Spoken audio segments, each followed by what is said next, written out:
Assalamualaikum warahmatullahi wabarakatuh. Perkenalkan, nama saya Suginawati Endang Saputri dari Program Studi Pendidikan Matematika kelas 1C. Di sini saya akan menyebutkan 20 kaidah fikih beserta artinya. Kaidah yang pertama yaitu al-ijtihadu la yunqadu bil ijtihad.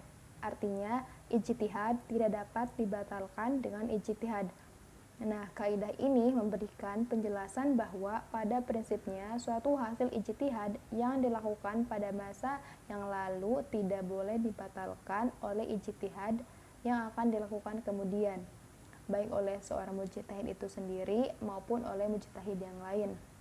Kemudian, kaidah yang kedua yaitu ikhtilaful ahkamil ijtihadiyah biikhtilafil biyati wal aqpar, yang artinya perbedaan hukum-hukum ijtihadiyah disebabkan perbedaan lingkungan dan wilayah.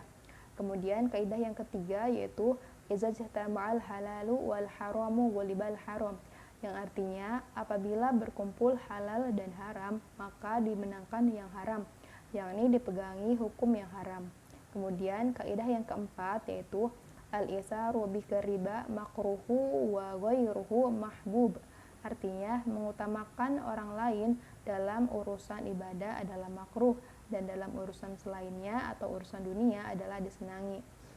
Nah, dari kaidah ini dipahami bahwa mengutamakan orang lain dalam pengambilan saf atau barisan terdepan untuk sholat berjamaah adalah makruh, tetapi mengutamakan orang lain dalam hal menerima infak adalah disenangi atau dipuji agama. Nah, kemudian kaidah yang kelima, at-tabi'u tabi'u, yang artinya pengikut itu adalah pihak yang mengikuti. Nah, kaidah yang keenam yaitu tasarruful imami alayar ra'iyati manutun bil maslahah. Artinya, tindakan pemimpin atau imam terhadap rakyatnya harus dikaitkan dengan kemaslahatan. Nah, kemudian kaidah yang ketujuh yaitu al-hududu tasqutu bisyubuhat, artinya hukuman had gugur karena subhat atau samar-samar. Nah, kemudian kaidah yang ke-8 yaitu idra'ul hududu bisyubuhat, yaitu tinggalkanlah hukuman had karena masih samar-samar. Kemudian kaidah ke-9 yaitu al-harimu lahu hukmu ma huwa harimun lah, artinya yang mengelilingi larangan hukumnya sama dengan yang dikelilingi. Nah, haram dimaksudkan dalam konteks ini adalah sesuatu yang mengelilingi suatu yang haram. Umpamanya, dua belah paha yang mengelilingi kemaluan atau haram dari suatu perbuatan wajib adalah sesuatu yang tidak akan sempurna. Kemudian kaidah yang ke-10.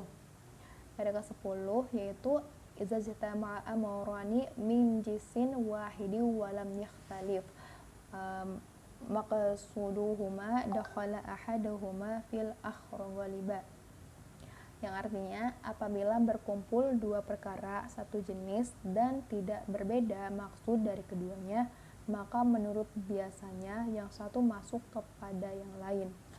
Nah, dari kaidah ini dapat dipahami bahwa apabila ada dua perkara yang masuk pada yang lain, maka cukup dikerjakan salah satu yang lebih besar dari dua perkara. Nah, karena sebenarnya yang lebih besar itu telah mencakup yang lebih kecil. Umpamanya, manakala seseorang berhadas kecil dan hadas besar atau junub, maka cukup bersuci dengan mandi saja. Demikian juga seseorang masuk masjid kemudian sholat fardu, dalam hal ini cukup sholat tahiyatul masjid. Kaidah ke-11 yaitu i'malul kalami ula min ihmalih, artinya mengamalkan maksud suatu kalimat lebih utama daripada mengabaikannya.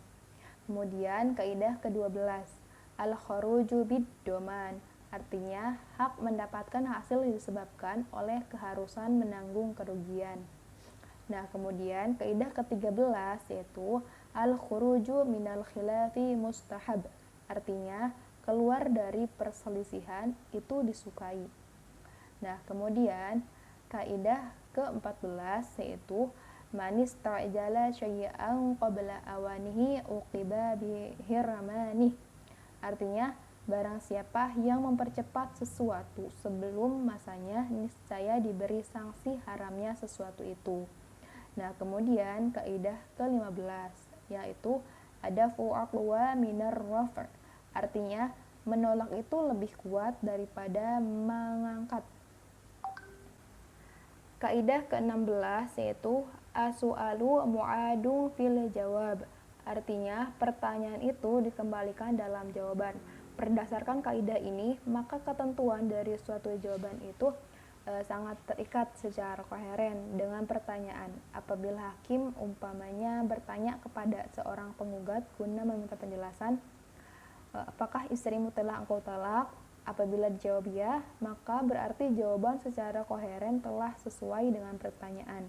Nah, dengan demikian, istri tergugat tersebut dihukumkan telah ditalak oleh suaminya. Kemudian, kaidah ke-17 yaitu la yunsabu ila sakiti qawlu. Artinya, tidak dapat diserupakan kepada orang yang diam suatu perkataan.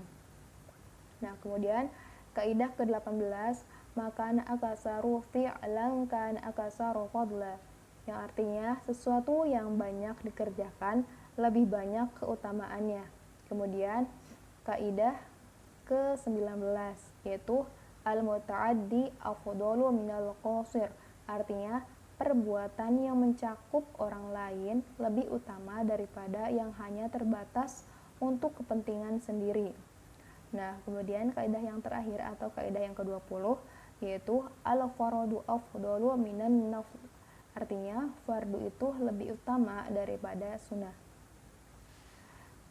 Demikian yang dapat saya sampaikan. Kurang lebihnya mohon maaf. Wassalamualaikum warahmatullahi wabarakatuh.